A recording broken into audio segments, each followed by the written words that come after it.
guys, welcome to my channel, The Amber D, where I talk about how you can be the exception in your business and life and all that in between.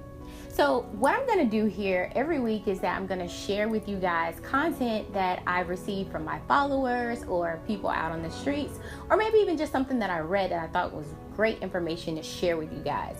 I'm all about sharing our knowledge, so as soon as I learn something, it's important for me to share that information with you, right? So send your questions along, subscribe to my channel. You can also find me at The Amber D on all social media platforms.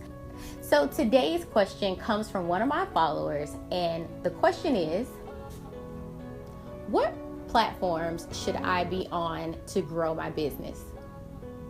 That's a great question. We all have that question, right? Especially when we're starting out. We want to know, where should we be so we are not wasting time, right? We need to know what's popping right now or what's going on. Where should I be, right? So I get that question all the time, and I even was there initially when I started my business. But there's 3 things that you want to do when you're starting your business and knowing what particular platforms you should be on. So the first thing that you want to do is knowing who your target audience is. So a lot of people are confused about what is a target audience. Who are you marketing to? Who's your service for? Who's your business for? Who's your products for?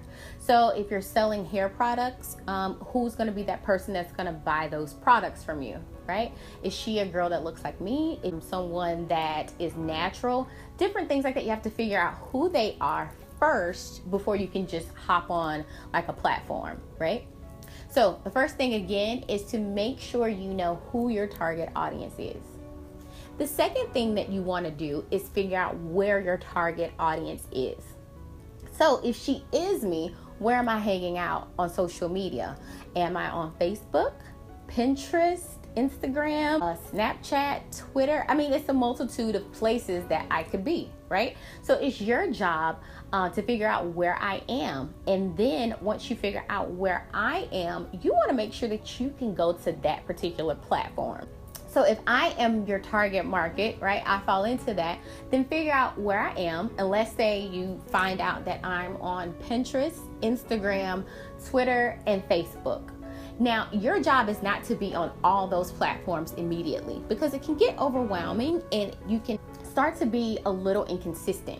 And that's not what you want to do. You want to be as consistent as possible, which leads me to my third tip. Figure out what works for you.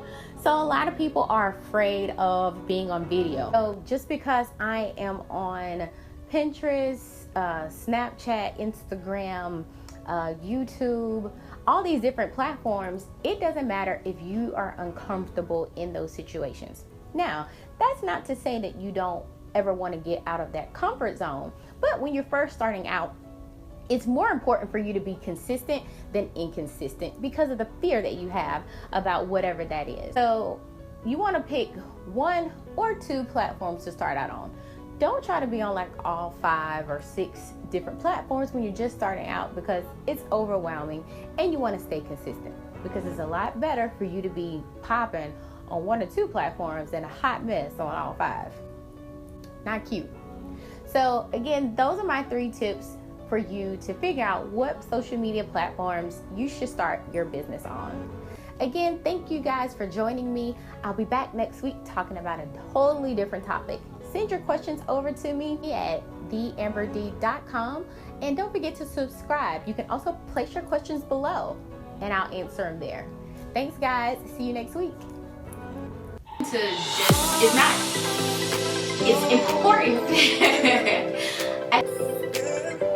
So the third thing, so what